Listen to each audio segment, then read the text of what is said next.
Mr. Depp, I'd like to now turn to your relationship with Miss Heard. Can you please tell the jury how you met Miss Heard?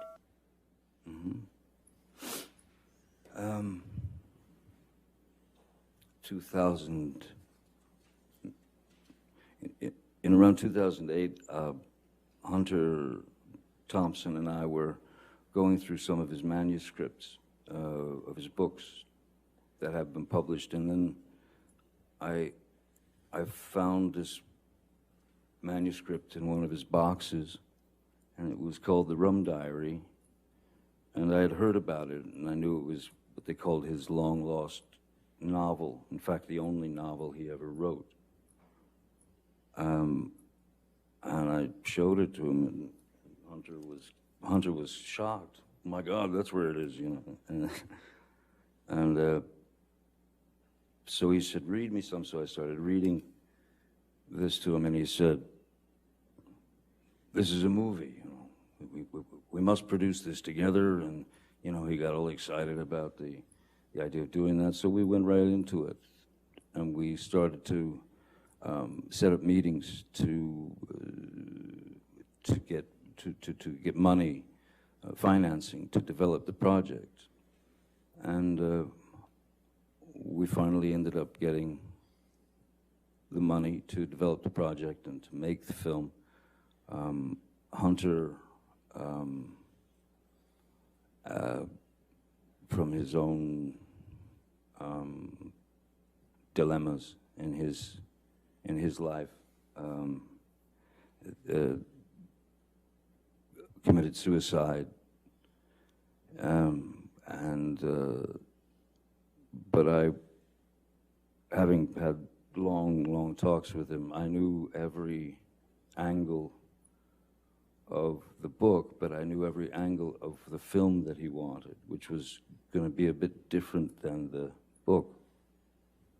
And Bruce Robinson, who was a great writer-director, directed a film called With Nail and I and How to Get Ahead in Advertising, was the one director that Hunter and I talked about. And so I went to Bruce, who was a friend of mine, and I ripped him out of retirement because he never wanted to direct another film again.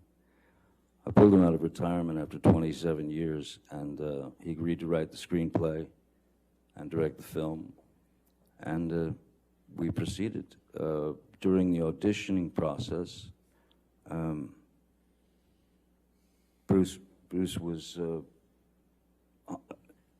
before that, Hunter had very specific ideas of what these characters should be.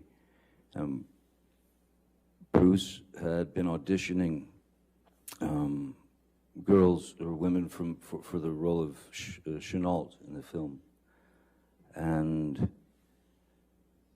there were this sort of starlets that were up and coming, or there were some that were well known and things of that nature.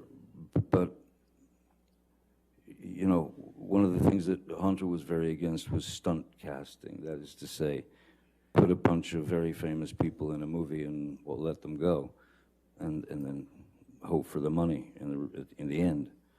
So Bruce had asked me. He said he had been auditioning this one particular actress named Amber Heard. He said that he'd auditioned her 5 times, and he was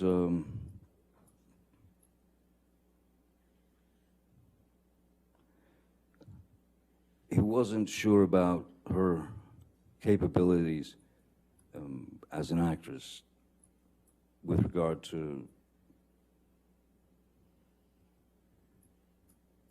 the film and the character and taking direction and that sort of thing. So he asked me if I would read with her for the film, and I had already met a number of actresses and things, and so what I said to Mr. Robinson is, I said, Bruce, I don't. If you've auditioned her 5 times, you've seen the best and the worst, I suppose.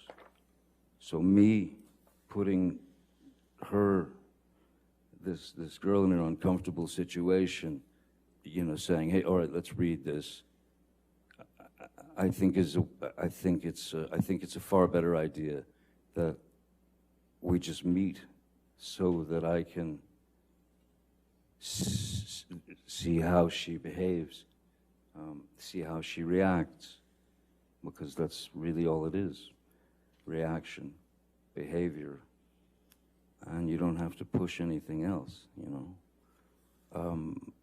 So they made an appointment. She came to my office. I took one look at her and I thought, yep, that's the Chenault that Hunter wants. That's the one. I thought, yeah, she could definitely kill me. That's what Hunter wants. And so we spoke, and she was sweet as pie, pleasant, again, you know, intelligent, literate, very good taste. And I felt like if she, what I felt and what I told Bruce was, look, when you put someone in a situation that they're obviously going to feel under pressure, it's not the best way to really know what they're capable of. And I made suggestions such as, and which I ended up making to Ms. Heard. I made suggestions of films that might give her some insight into what we were looking for in terms of the film. Which is to say, I gave her films like To Have and Have Not, and things of that nature, because I wanted to. There was something very important that I felt she needed to know about stillness, as opposed to, you know, going broad or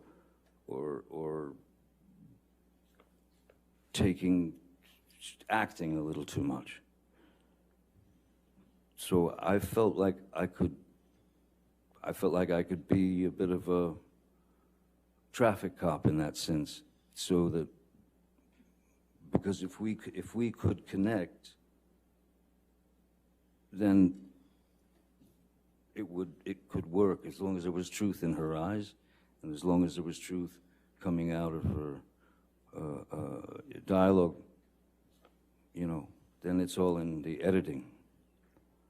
So I felt that I could help her with that idea of stillness, and so that's when I first met Miss Heard. How would you describe your interactions with Ms. Heard when you worked together on The Rum Diary? Initially, well, yeah, no, mostly very, very, very few interactions.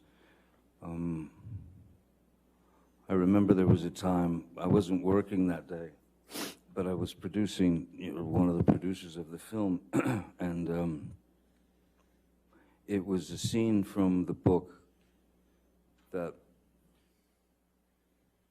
was a scene where Ms. Heard's character was in a nightclub, and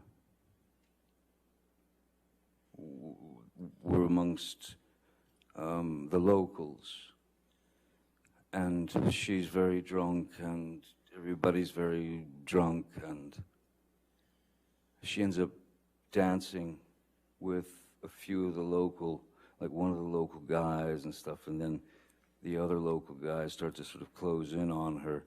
In the book and in the screenplay, as it was written, there was a requirement for nudity for the part, and I was on set the day that they were shooting that, and as I was watching, crowd coming in on her, I realized, you know what? Because I would check on Ms. Heard and say, "Are you all right? Are you sure you're okay? Because this is, you know." She was like, "No, no, I'm fine, fine, fine." But I realized that with the crowd surging in towards her, that we wouldn't have to do the nudity, because if she took her shirt off and she had a red bra on and a skirt, then if she had a red bra in her hand, when the crowd surged in on her, all she had to do was lift the red bra up out of the crowd, and there's no nudity, but it's certainly implied, because then the character disappears for a few days, and she's quite a wreck when she comes back, because bad things have happened to her. So I remember telling Ms. Heard, "Hey, you don't have to take your clothes off. You don't have to take your top off. You don't have to. Everything's cool." And she was appreciative.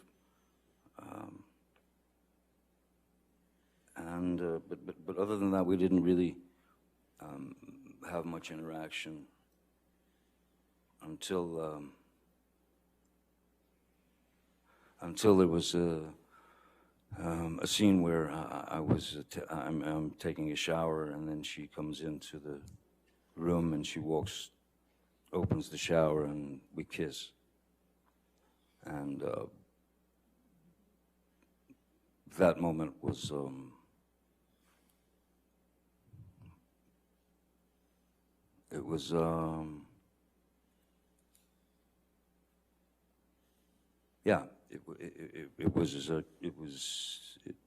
it felt like something. It felt like something that I shouldn't be feeling, because she had her wife, and there was a scene, and she had her wife, and I had Vanessa, Kitty.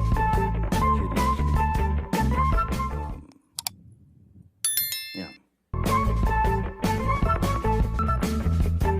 When would you say your romantic relationship with Miss Heard actually began, if not in that moment? Well,